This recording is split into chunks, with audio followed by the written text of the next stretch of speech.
Hi എല്ലാവർക്കും നമസ്കാരം. iPlusന്റെ പുതിയൊരു വീഡിയോയിലേക്ക് സ്വാഗതം.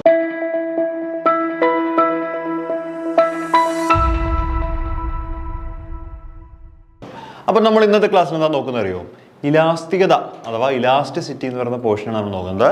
നമ്മൾ ഖരവസ്തുക്കളുമായിട്ട് ബന്ധപ്പെട്ട് പറയേണ്ട ഒരുപാട് സ്ട്രെസ്, സ്ട്രെയിന്, പിന്നെ ഇലാസ്തികത, പിന്നെ പ്ലാസ്റ്റിസിറ്റി, അങ്ങനെ ഒട്ടനവധി കാര്യങ്ങൾ നമ്മൾ പറയേണ്ടതുണ്ട്. അപ്പോൾ നമുക്ക് നേരെ ക്ലാസ്സിലേക്ക് പോകാം. ഓക്കെ, ഏറ്റവും ആദ്യം നമ്മളെപ്പോഴും എല്ലാത്തിനും ഒരു ഇൻട്രൊഡക്ഷൻ പറയാറുണ്ട് എന്ന് പറയുന്ന പോലെ ഇവിടെയും നമുക്ക് ഖരവസ്തുക്കളുടെ ഗുണങ്ങൾ തൊട്ട് തുടങ്ങാം. സിമ്പിൾ കാര്യങ്ങളാണ്. എന്താണ് ഖരവസ്തുക്കളുടെ ഗുണങ്ങൾ? ഒന്ന്, ഖരവസ്തുക്കൾ ഉറച്ച രൂപവും വലിപ്പവും ഉള്ളവയാണ്. നമ്പർ 2, ഖരവസ്തുക്കൾ ക്രിസ്റ്റലിൻ അല്ലെങ്കിൽ അമോർഫസ് രൂപത്തിൽ കാണപ്പെടുന്നു. ക്രിസ്റ്റലിൻ അല്ലെങ്കിൽ അമോർഫസ് രൂപത്തിൽ കൃത്യമായ ലാറ്റിസ് പോയിന്റുകളും പൊസിഷനുകളും ഉണ്ടെങ്കിൽ നമ്മളതിനെ ക്രിസ്റ്റലൈൻ സ്ട്രക്ചർ എന്നാണ് പറയുന്നത്. അമോർഫസിന് അതിൻ്റെതായ പ്രത്യേകതകൾ വേറെയുണ്ട്. നമുക്കത് വിശദമായിട്ട് സോളിഡ് സ്റ്റേറ്റ് ഫിസിക്സ് പഠിക്കുന്ന സമയത്ത് ആ പോർഷൻ്റെ അകത്തുണ്ട്, ഞാനത് പറഞ്ഞോളാം കേട്ടോ. ദെൻ മൂന്നാമത്തെ എന്താണ്? ഖരവസ്തുക്കളുടെ സാന്ദ്രത അവയുടെ ദ്രാവക രൂപത്തേക്കാൾ അല്പം കൂടുതലാണ്. ഖരവസ്തുക്കളുടെ സാന്ദ്രത സ്വാഭാവികമായിട്ടും വാതകത്തിനേക്കാൾ ദ്രാവകത്തിനേക്കാൾ കൂടുതലായിരിക്കും ഖരവസ്തുക്കളുടെ സാന്ദ്രത എന്ന് പറയുന്നത്. ഇനി ഖരവസ്തുക്കളുടെ ഇലാസ്തിക സ്വഭാവം, നമുക്ക് അതിനെക്കുറിച്ചാണ് വളരെ വിശദമായിട്ട് പറയേണ്ടത്. ഏറ്റവും ഒന്നാമത്തെ അതിനു വേണ്ടിയിട്ട് പറയേണ്ട കാര്യമാണ് രൂപാന്തര ബലം അഥവാ ഡീഫോമിംഗ് ഫോഴ്സ്. എന്താണ് രൂപാന്തര ബലം അഥവാ ഡീഫോമിംഗ് ഫോഴ്സ് എന്ന് പറഞ്ഞു കഴിഞ്ഞാൽ, ഒരു വസ്തുവിൻ്റെ രൂപമാറ്റത്തിന് കാരണമാകുന്ന ബലത്തെയാണ് നമ്മൾ രൂപാന്തര ബലം എന്ന് പറയുന്നത്. എന്താണ്?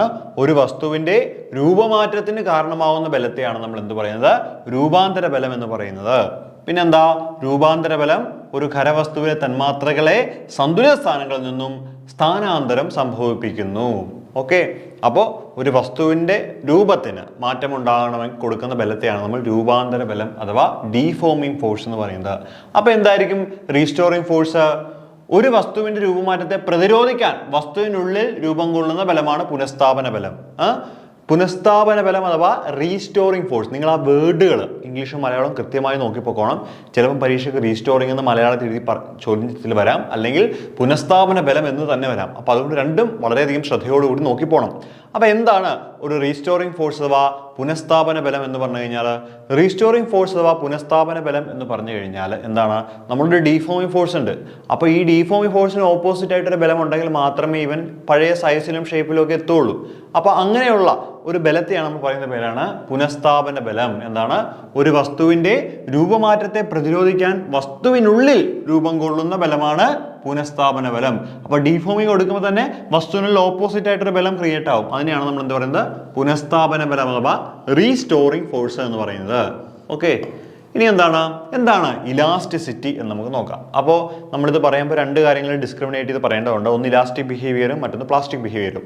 അപ്പോൾ എന്താണ് ഇലാസ്തികത അഥവാ ഇലാസ്റ്റിസിറ്റി എന്ന് വെച്ച് കഴിഞ്ഞാൽ, വലിച്ചു നീട്ടുകയോ ചുരുക്കുകയോ ചെയ്ത ശേഷം യഥാർത്ഥ രൂപം പുനഃസ്ഥാപിക്കുവാനുള്ള ഒരു വസ്തുവിൻ്റെ കഴിവിനെ അതിൻ്റെ ഇലാസ്തികത എന്ന് പറയുന്നു. എന്താണ്?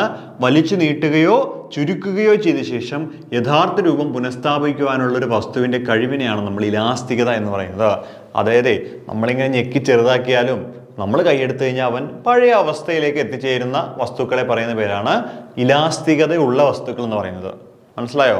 ഒന്ന് വലിച്ചാലും തിരിച്ച് പഴയ അവസ്ഥയിലേക്ക് എത്താനുള്ള ഒരു വസ്തുവിൻ്റെ കഴിവിനെയാണ് അതിൻ്റെ ഇലാസ്തികത എന്ന് പറയുന്നത്. ഓരോ മെറ്റീരിയലിനും ഇലാസ്തികത എൻറ്റയർലി ഡിഫറെൻ്റ് ആയിരിക്കും കേട്ടോ.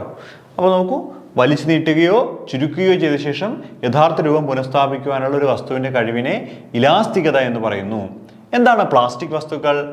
രൂപാന്തര ബലം നീക്കം ചെയ്ത ഉടനെ പൂർണ്ണമായും യഥാർത്ഥ രൂപം വീണ്ടെടുക്കാൻ കഴിയാത്ത വസ്തുക്കൾ നമ്മൾ പ്ലാസ്റ്റിക് വസ്തുക്കൾ എന്ന് പറയുന്നു.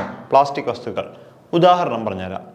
പുട്ടി, നമ്മുടെ മുഖത്തെ കുരുവൊക്കെ ഉള്ളപ്പോൾ നമ്മൾ പണ്ട് തമാശയ്ക്ക് പറയത്തില്ലേ, അവൻ നിറയെ പുട്ടി ഇട്ടിട്ടാ വരുന്നത്, അല്ലെങ്കിൽ അവൾ നിറയെ പുട്ടി ഇട്ടിട്ടാ വരുന്നത് പറയാറില്ലേ അല്ലേ? മുഖത്തൊക്കെ ചെറിയൊരു കുഴികളുണ്ടെങ്കിൽ അവിടെ നമ്മൾ ഫൗണ്ടേഷനൊക്കെ ഇട്ട് ഇങ്ങനെ ഒരു സാധനം വെക്കും, ശരിയല്ലേ? അപ്പോൾ അതങ്ങനെ വരും. മനസ്സിലായോ? അപ്പോൾ നമ്മുടെ രൂപം എന്താണോ അതോടങ്ങ് താതാത്മ്യം പ്രാപിച്ച് അവനങ്ങ് നിൽക്കും. മനസ്സിലായോ?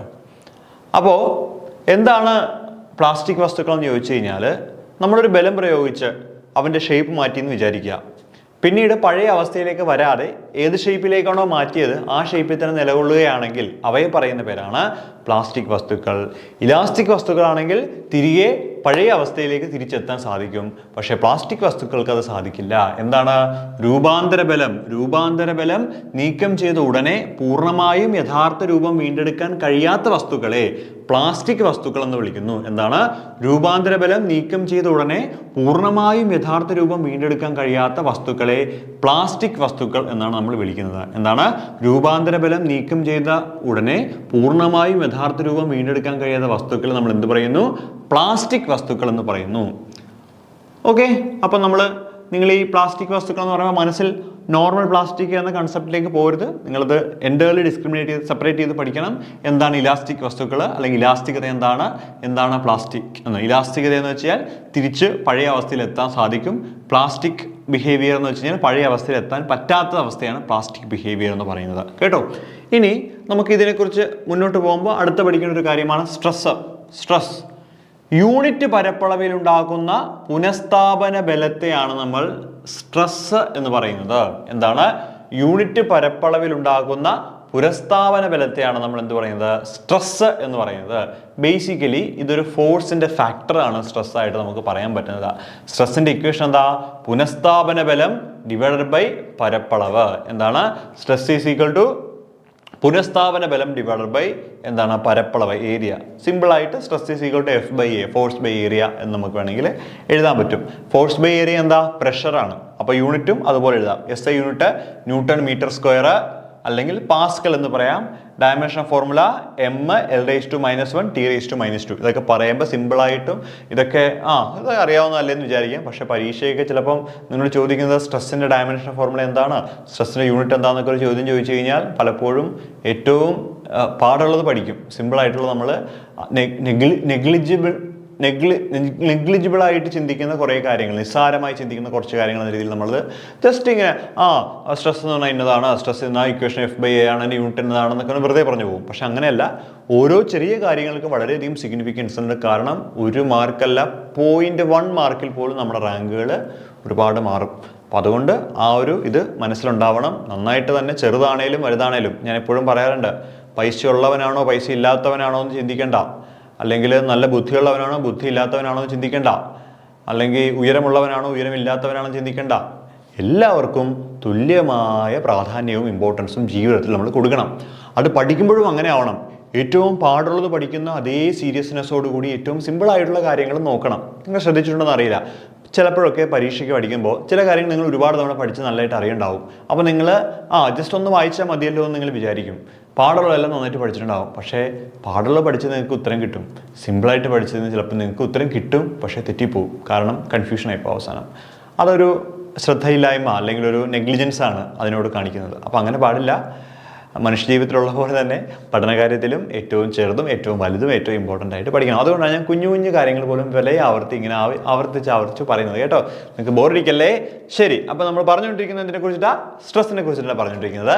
അപ്പോൾ സ്ട്രെസ് എന്ന് പറഞ്ഞു കഴിഞ്ഞാൽ F/A ആണ്, പുനഃസ്ഥാപന ബലം ഡിവൈഡ് ബൈ പരപ്പളവാണ് നമ്മൾ എഴുതുന്നത്. പാസ്കലാണ് unit. Newton per metre square എന്ന് എഴുതാം. mL(-1) T(-2) ആണ് അതിൻ്റെ സ്ട്രെസ്സിൻ്റെ യൂണിറ്റ് എന്ന് പറയുന്നത്. ദെൻ നമുക്ക് ഈ സ്ട്രെസ്സിനെ പലതായിട്ട് ക്ലാസിഫൈ ചെയ്യാൻ പറ്റും. എന്തൊക്കെയാണ് അതിൻ്റെ ക്ലാസിഫിക്കേഷൻ? സ്ട്രെസ് എന്ന് വെച്ച് കഴിഞ്ഞാൽ പല ക്ലാസിഫിക്കേഷനാണ്. Tensile stress, compressive stress, shearing stress. ഇപ്പം തന്നെ പഠിക്കണം. സ്ട്രെസ്സിന് നമ്മൾ 3ആയിട്ട് ക്ലാസിഫൈ ചെയ്യുന്നു: tensile stress, compressive stress, shearing stress. Tensile stress, compressive stress, shearing stress ഓരോന്നായിട്ട് നമുക്ക് നോക്കാം. ഏറ്റവും ആദ്യം നിങ്ങൾ പറഞ്ഞുകൊണ്ടോ ടെൻസൈൽ സ്ട്രെസ്. ഈ ടെൻസൈൽ സ്ട്രെസ്സിൻ്റെ മറ്റൊരു പേരാണെന്ത്? Longitudinal stress. അതായത് ഒരു സ്ട്രെസ്സിന് തന്നെ നമുക്ക് എന്ത് ചെയ്യാം? പല പേരുകൾ പറഞ്ഞിട്ട് ഇതിനെ എഴുതാനായിട്ട് നമുക്ക് പറ്റും. എന്താണ്? ഒരു സ്ട്രെസ്സിന് നമുക്ക് എന്ത് പറയാൻ പറ്റും? പല പേരുകൾ നമുക്ക് പറയാനായിട്ട് പറ്റും. അപ്പോൾ നമുക്ക് ഓരോന്നായിട്ട് പറഞ്ഞ് പഠിച്ചു പോയാലോ? ഏറ്റവും ആദ്യം പഠിക്കുന്നത് ടെൻസൈൽ സ്ട്രെസ്സിനെ കുറിച്ച് തന്നെയാണ്. ഞാൻ ഹെഡിങ് ഇവിടെ ലോഞ്ചിറ്റ്യൂഡ് എന്ന് എഴുതിയിരിക്കുന്നത്. നിങ്ങൾ നോട്ടിൽ എഴുതുന്ന സമയത്ത് tensile stress, compressive stress, shearing stress എന്ന് എഴുതുക. എന്നിട്ട് ഈ ഹെഡിങ് ടെൻസൈൽ സ്ട്രെസ് എന്ന് എഴുതുക. ഇതിനെ നേരെ താഴേക്ക് എഴുതി വയ്ക്കുക. കേട്ടോ, നമ്മൾ പഠിക്കുമ്പോൾ ആ ഓർഡറിൽ പഠിച്ചു പോകാം. Tensile stress, compressive stress, shearing stress. എന്താണ്? Tensile stress, compressive stress, shearing stress. അപ്പോൾ ടെൻസൈൽ സ്ട്രെസ്സിൻ്റെ മറ്റൊരു പേരാണ് എന്ത്? ലോഞ്ചിറ്റ്യൂഡൽ സ്ട്രെസ് എന്ന് പറയുന്നത്. എന്താണ്?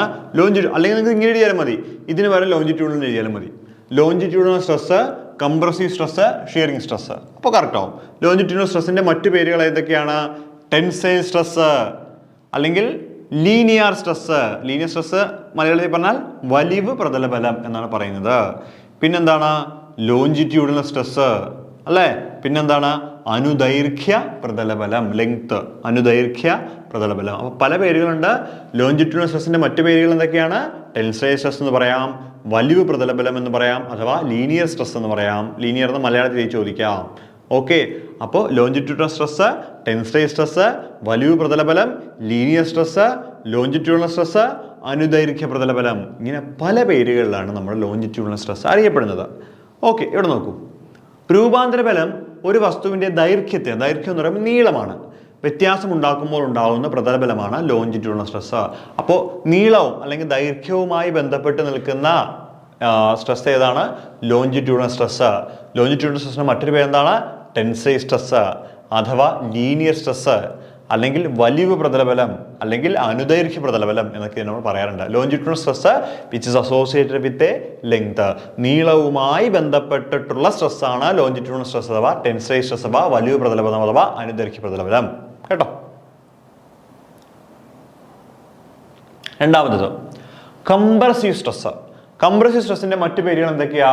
കംപ്രസീവ് സ്ട്രെസ് എന്ന് പറയുമ്പോൾ സമ്മർദ്ദിത പ്രതലബലം എന്നാണ് നമ്മൾ മലയാളത്തിൽ പറയുന്നത്. രണ്ടുപേരും താഴത്ത് വീണ്ടും ഞാൻ എഴുതിയിട്ടുണ്ട്. കംപ്രസീവ് സ്ട്രെസ് എന്ന് വെച്ചാൽ, കംപ്രസീവ് സ്ട്രെസ്സിന് നമുക്ക് മലയാളത്തിൽ പറഞ്ഞാൽ സമ്മർദ്ദിത, കംപ്രസ് ചെയ്യുക, സമ്മർദ്ദിത പ്രതിലബലം അഥവാ നോർമൽ സ്ട്രെസ് എന്ന് നമ്മൾ പറയാറുണ്ട്. കാരണം നമ്മൾ ആ സർഫസിന് നോർമൽ ആയിട്ടാണ് ഫോഴ്സ് അപ്ലൈ ചെയ്യുന്നത്, അതുകൊണ്ട് തന്നെ നോർമൽ സ്ട്രെസ് എന്നും പറയാറുണ്ട്. അപ്പോൾ ഏറ്റവും ആദ്യം പഠിച്ച ഏതാ?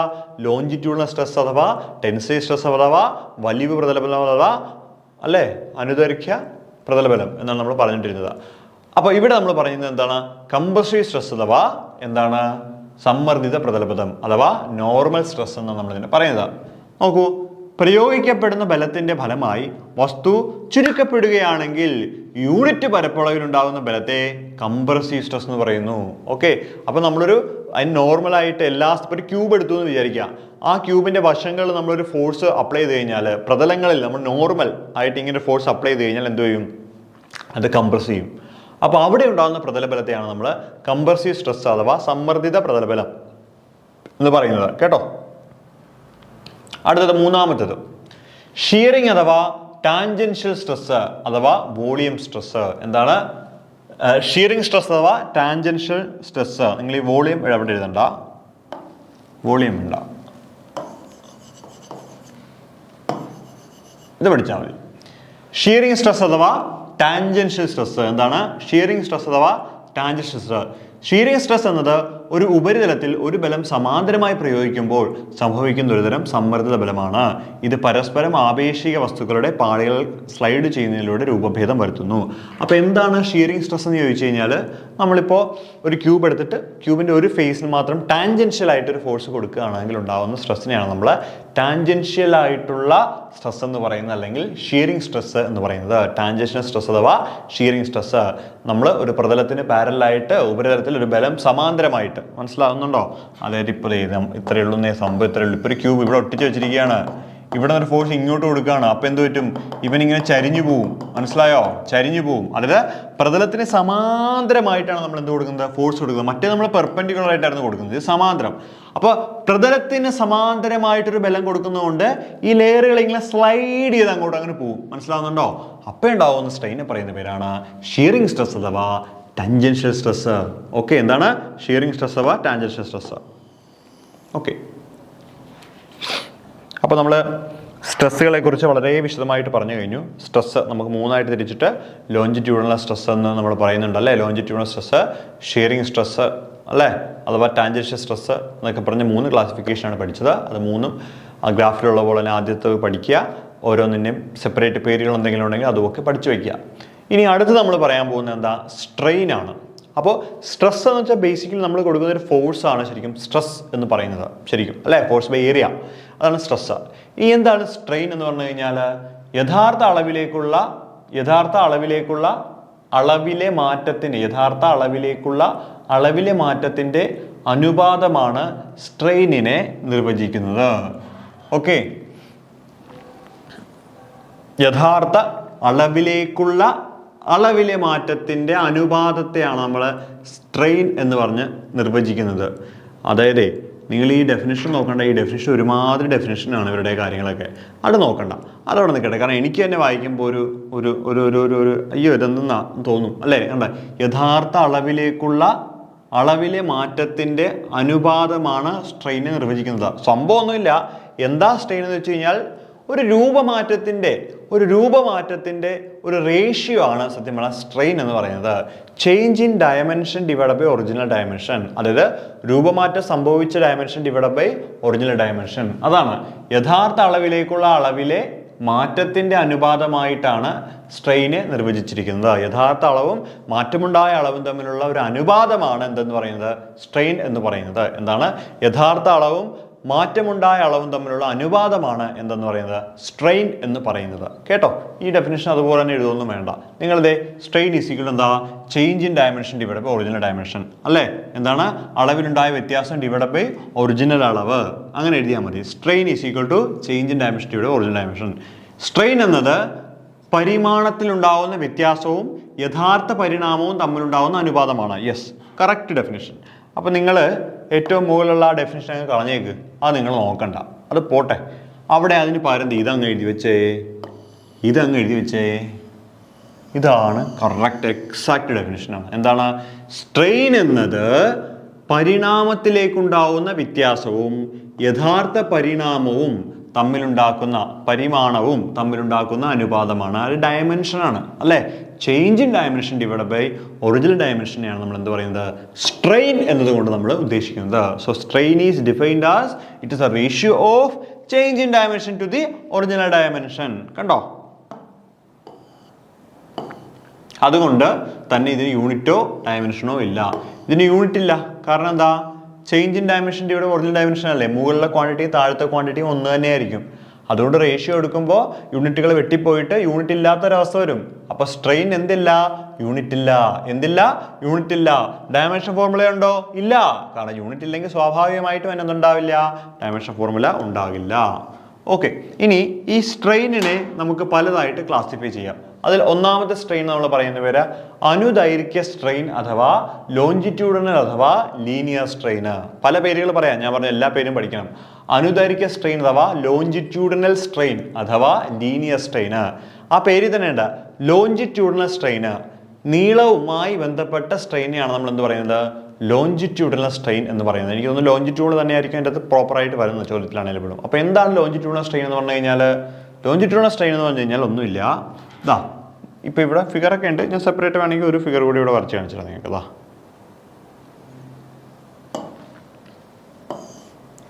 ഇതാ ഇവിടെ നോക്കൂ, എല്ല് ലെങ്ത് ഉള്ള ഒരു റോഡ് ഉണ്ടായിരുന്നു. ഇത് ഞാൻ കുറച്ചിങ്ങനെ വലിച്ച് നീട്ടി താഴത്തേക്ക്, ഡെൽറ്റ എൽ ദൂരം ഇത് ഞാൻ ഇങ്ങോട്ട് വലിച്ച് നീട്ടിയെന്ന് വിചാരിക്കുക. അങ്ങനെയാണെങ്കിൽ സ്ട്രെയിൻ എന്ന് പറഞ്ഞു കഴിഞ്ഞാൽ ഡെൽറ്റ എൽ ബൈ എൽ ആയിരിക്കും. അതായത് change in length divide by original length. എന്താണ്? Change in length divide by original length. എന്താണ്? Change in length divide by original length. ഇതിനെയാണ് നമ്മൾ എന്ത് പറയുന്നത്, സ്ട്രെയിൻ എന്ന് പറയുന്നത്. എന്താണ്?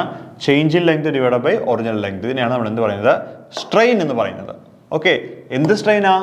ലീനിയർ സ്ട്രെയിൻ അഥവാ ലോഞ്ചിറ്റ്യൂഡിനൽ സ്ട്രെയിൻ. നിങ്ങൾ ഇവിടെ കാണുന്ന ഒരു വലിയ സിലിണ്ടറാണ്, ആ സിലിണ്ടറിന്റെ ടോട്ടൽ നീളം എല്ലാണെന്ന് വിചാരിക്കുക. രണ്ട് വശവും ഫോഴ്സ് കൂടുന്ന സിലിണ്ടർ രണ്ട് വശത്തും പിടിച്ച് വലിച്ചു. അപ്പോൾ എന്ത് സംഭവിച്ചു? ഇവിടെയും കുറച്ച് കൂടി, ഇവിടെയും കുറച്ച് കൂടി. ആ കൂടിയ അളവാണ് ഡെൽറ്റ എൽ എന്ന് പറയുന്നത്. അപ്പോൾ total length L plus delta L ആണ്. അതാണ് എൽ നീളമുള്ള ഒരു സിലിണ്ടർ ഡെൽറ്റ എൽ നീളത്തിൽ വ്യത്യാസമുണ്ടാക്കിയാൽ അനുദൈർഘ്യ സ്ട്രെയിൻ എത്രയാണ്? Longitudinal strain delta L by L. നീളത്തിലുണ്ടായ വ്യത്യാസം ഡിവൈഡഡ് ബൈ ഒറിജിനൽ നീളം അല്ലേ. Change in dimension divided by original dimension. അതാണ് ഇവിടെ നീളമായതുകൊണ്ട് നീളത്തിലുണ്ടാകുന്ന വ്യത്യാസം ഡിവൈഡ് ബൈ ഒറിജിനൽ നീളം. അപ്പോൾ അനുദൈർഘ്യ സ്ട്രെയിൻ ഈസ് ഈക്വൽ ടു എന്തെഴുതാം? Delta L divided by L എന്ന് എഴുതാം. എന്താണ്? Delta L divide by L എന്ന് പറയാം. ഇനി നമ്മൾ അടുത്ത് പഠിക്കാൻ പോകുന്നത് വോളിയം സ്ട്രെയിൻ ആണ്. മലയാളം പറഞ്ഞു കഴിഞ്ഞാൽ വ്യാപ്ത വിരൂപണം എന്ന് മലയാളത്തിൽ പറയേണ്ടി വരും. എന്താണ്? വ്യാപ്ത വിരൂപണം. പക്ഷെ അത്രയൊന്നും കയറി വരില്ല. നമുക്ക് എന്ത് പറയും, വോളിയം സ്ട്രെയിൻ എന്ന് മാത്രം അറിഞ്ഞിരുന്നാൽ മതി. എന്താണ് വോളിയം സ്ട്രെയിൻ? നമുക്ക് നോക്കാം എന്താണ് വോളിയം സ്ട്രെയിൻ എന്ന് പറഞ്ഞു കഴിഞ്ഞാൽ. അതായത് വി എന്ന് പറയുന്നൊരു വോളിയം ഉണ്ടായിരുന്നു എന്ന് വിചാരിക്കുക. വി എന്ന് പറയുന്നൊരു വോളിയം ഉണ്ടായിരുന്നു. അതിന് നമ്മൾ എല്ലാ വശത്തും നിന്ന് കംപ്രസ് ചെയ്ത് ചെറുതാക്കി, കുഞ്ഞു ക്യൂബാക്കി. അപ്പോൾ അതിൻ്റെ വോളിയം ഡെൽറ്റ വി കുറഞ്ഞു എന്ന് വിചാരിക്കുക. അപ്പോൾ ടോട്ടൽ വോളിയം വി ആയിരുന്നു, എല്ലാ വശത്തുനിന്നും പ്രഷർ കൊടുത്തുകൊണ്ട് അല്ലെങ്കിൽ ഫോഴ്സ് കൊടുത്തുകൊണ്ട് അതിനെ ചെറുതാക്കി. അപ്പോൾ അതിൻ്റെ volume V minus delta V, volume കുറച്ച് കുറഞ്ഞു. ശരിയല്ലേ? ദാ ഒരു വസ്തുവിൻ്റെ ഉള്ളളവിലുണ്ടാകുന്ന വ്യത്യാസവും യഥാർത്ഥ ഉള്ളളവും തമ്മിലുണ്ടാകുന്ന അനുപാതമാണ് വോളിയം സ്ട്രെയിൻ അഥവാ വ്യാപ്ത വിരൂപണം. അതായത് ഇക്വേഷൻ ഇങ്ങനെയാണ്: change in volume divide by original volume, അല്ലേ? Change in volume divide by original volume, അല്ലേ? അപ്പോൾ എന്താണ്? ആദ്യം ഉണ്ടായിരുന്ന ഉള്ളളവ് അല്ല, വ്യത്യാസമുണ്ടായ ഉള്ളളവ് ഡിവൈഡ് ബൈ ഒറിജിനൽ ഉള്ളളവ്. അതാണ് ഈ ഇക്വേഷൻ. എന്താണ്? Volume strain is equal to എന്താണ്? ഉള്ളളവിലുണ്ടാകുന്ന വ്യത്യാസം ഡിവൈഡഡ് ബൈ യഥാർത്ഥ ഉള്ളളവ്. അതാണ് change in volume divide by original volume. Change in volume delta V ആണ്, ഒറിജിനൽ വോളിയം വി ആണ്. അപ്പോൾ volume strain is equal to എന്താണ്? Delta V divided by V എന്ന് എഴുതാം. ഓക്കെ. അപ്പോൾ നമ്മൾ സ്ട്രെസ് ഇലാസ്റ്റിക് ബിഹേവിയർ പറഞ്ഞു, പ്ലാസ്റ്റിക് ബിഹേവിയർ പറഞ്ഞു, പിന്നെ സ്ട്രെസ് 3 ടൈപ്പ് സ്ട്രെസ് ഉണ്ടതിനെ കുറിച്ച് പറഞ്ഞു. ഇപ്പോൾ സ്ട്രെയിനെ കുറിച്ച് പറയുകയാണ്. നമ്മൾ ലോഞ്ചിറ്റ്യൂഡിനൽ സ്ട്രെയിനെ കുറിച്ച് പറഞ്ഞു, അല്ലേ? ലോഞ്ചിറ്റ്യൂഡിനൽ സ്ട്രെയിനെ കുറിച്ച് പറഞ്ഞു. രണ്ടാമത് നമ്മൾ വോളിയം സ്ട്രെയിനെ കുറിച്ച് പറഞ്ഞു. മൂന്നാമത് പറയുന്ന കാര്യമാണ് എന്ത്? ഷിയറിംഗ് സ്ട്രെയിൻ എന്ന് പറയുന്നത്. ഷിയറിംഗ് സ്ട്രെയിൻ എന്താണ്? ഈ ഷിയറിംഗ് സ്ട്രെയിൻ എന്ന് പറഞ്ഞു കഴിഞ്ഞാൽ ഇതാ നിങ്ങൾ ഈ കാണുന്നത് എന്താ? ഒരു ക്യൂബാണ്. ഈ ക്യൂബിൻ്റെ ബേസ് താഴ്ഭാഗം നിങ്ങൾ കുറച്ച് പശ തേച്ചിട്ട് ഒരു ടേബിളിൽ ഒട്ടിച്ച് വെച്ചിരിക്കുകയാണ്. എന്നിട്ട് എന്ത് ചെയ്യും? മുകളിൽ നിന്നൊരു ഫോഴ്സ്, മുകളിൽ മാത്രം, മുകളിൽ സർഫസ് ഉണ്ട്, അതിൻ്റെ സൈഡിൽ നിന്നൊരു ഫോഴ്സ് നിങ്ങൾ ഇങ്ങനെ അങ്ങോട്ട് കൊടുക്കും. അപ്പോൾ എന്ത് പറ്റും? ഈ ക്യൂബ് ഒന്ന് അങ്ങോട്ട് ചരിയും, അങ്ങോട്ട് ചായും. മനസ്സിലായോ? എത്രത്തോളം ചാഞ്ഞു? ഡെൽറ്റ എക്സോളം അങ്ങോട്ട് നീങ്ങി, മുകളിലത്തെ ഭാഗം മാത്രം. പക്ഷെ താഴെ ഫിക്സഡ് ആണ്. ഇവിടെ ഒരു ആംഗിൾ ഫൈ ഉണ്ടായി എന്ന് വിചാരിക്കുക. അങ്ങനെയാണെങ്കിൽ ഉപയോഗിച്ച ടാൻജൻഷ്യൽ ബലത്തിൻ്റെ ഫലമായി ക്യൂബിൻ്റെ എതിർവശവുമായി ഉണ്ടാകുന്ന ആപേക്ഷിക സ്ഥാനാന്തരം ഡെൽറ്റ എക്സ് ആകുമ്പോൾ, അതായത് താഴെയുള്ള ഇതുമായിട്ട് ഇപ്പോൾ നോക്കൂ, ഇവിടെയാണ് പോയിന്റ്, പക്ഷേ ഇങ്ങോട്ട് ഷിഫ്റ്റായി, തള്ളി മുകൾ ഭാഗം. അപ്പോൾ ഇവിടെ ഒരു ഷിഫ്റ്റ് ഉണ്ട്, ഡെൽറ്റ എക്സ് വ്യത്യാസം. അതാണ് ഉപയോഗിച്ച ടാൻജൻഷ്യലായിട്ടാണ് നമ്മൾ ഇത്രയും നേരം പെർപെൻഡിക്കുലർ ആയിട്ടാണ് കൊടുത്തുകൊണ്ടിരുന്നത്. ഉപയോഗിച്ച ടാൻജൻഷ്യൽ ബലത്തിൻ്റെ ഫലമായി ക്യൂബിൻ്റെ എതിർവശവുമായി ഉണ്ടാകുന്ന ആപേക്ഷിക സ്ഥാനാന്തരം ഡെൽറ്റ എക്സ് ആകുമ്പോൾ ഉണ്ടാകുന്ന വിരൂപണത്തെ ഷിയറിംഗ് സ്ട്രെയിൻ എന്ന് വിളിക്കുന്നു. ഓർ ആപേക്ഷിക സ്ഥാനാന്തരം ഡെൽറ്റ എക്സും ക്യൂബിൻ്റെ നീളം എല്ലും തമ്മിലുണ്ടാകുന്ന അനുപാതമാണ് ഷിയറിംഗ് സ്ട്രെയിന്. അപ്പോൾ ഷിയറിംഗ് സ്ട്രെയിൻ കണ്ടുപിടിക്കുന്ന ഇക്വേഷൻ എന്താ? Delta X by L, and that is equal to എന്താ? Tan phi. എന്താണ്? Tan phi. അതാ ഇവിടെ ഒരു ഫൈ ആംഗിൾ ഉണ്ട്. അപ്പോൾ ടാൻ ഫൈ എതിർവശം ബൈ സമീപവശമാണ്, അല്ലേ? നമുക്ക് ഇവിടെ നിന്ന് വേണമെങ്കിൽ എഴുതാം. നമുക്ക് ട്രിഗണോമെട്രിക് ലോസ് അനുസരിച്ചിട്ട് എന്താണ്? ടാൻ ഫൈ എതിർവശം ബൈ സമീപവശം. എതിർവശം ഇതല്ലേ? ഇതെത്രയാ? ഡെൽറ്റ എക്സ് അല്ലേ? അപ്പോൾ ഡെൽറ്റ എക്സ് ഡിവൈഡ് ബൈ സമീപവശം എത്ര? ഇതല്ലേ സമീപവശം? ഇതതിൻ്റെ ലെങ്ത് ആണ്. ഈ ലെങ്ത് കണ്ടോ? അതിൻ്റെ പ്രോപ്പർ ലെങ്ത്. അതിപ്പോൾ എൽ ആണെങ്കിൽ എൽ എന്ന് കൊടുക്കുക, എച്ച് ആണെങ്കിൽ എച്ച് എന്ന് കൊടുക്കുക. കണ്ടോ? എല്ലാം ഇവിടെ എല്ലാം എടുത്തിരിക്കുന്നത്. അപ്പോൾ shearing strain is equal to എന്താണ്? Delta X divide by L, that is equal to tan phi. അപ്പോൾ 3 തരത്തിലുള്ള സ്ട്രെയിനുകളെ കുറിച്ച് നമ്മൾ കൃത്യമായിട്ട് പഠിച്ചു. ഏതൊക്കെയായിരുന്നു 3 സ്ട്രെയിനുകൾ? ഏറ്റവും ആദ്യം നമ്മൾ ലോഞ്ചിറ്റ്യൂഡിനൽ സ്ട്രെയിനെ കുറിച്ച് പഠിച്ചു, രണ്ടാമത് വോളിയം സ്ട്രെയിനെ കുറിച്ച് പഠിച്ചു, മൂന്നാമത് ഷിയറിംഗ് സ്ട്രെയിന്. അപ്പോൾ എന്താണ്? ലോഞ്ചിറ്റ്യൂഡിനൽ സ്ട്രെയിന്, വോളിയം സ്ട്രെയിന്, അതുപോലെ ഷിയറിംഗ് സ്ട്രെയിന്, 3 സ്ട്രെയിനെ കുറിച്ച് വിശദമായിട്ട് പഠിച്ചു. അപ്പോൾ ഇനി ഇതുമായിട്ട് ബന്ധപ്പെട്ടിട്ടുള്ള ബാക്കി കാര്യങ്ങൾ, ഹുക്സ് ലോ പോലുള്ള കാര്യങ്ങൾ നമുക്ക് എന്തായാലും അടുത്ത ക്ലാസ്സിൽ ഡിസ്കസ് ചെയ്യാം. Thank you.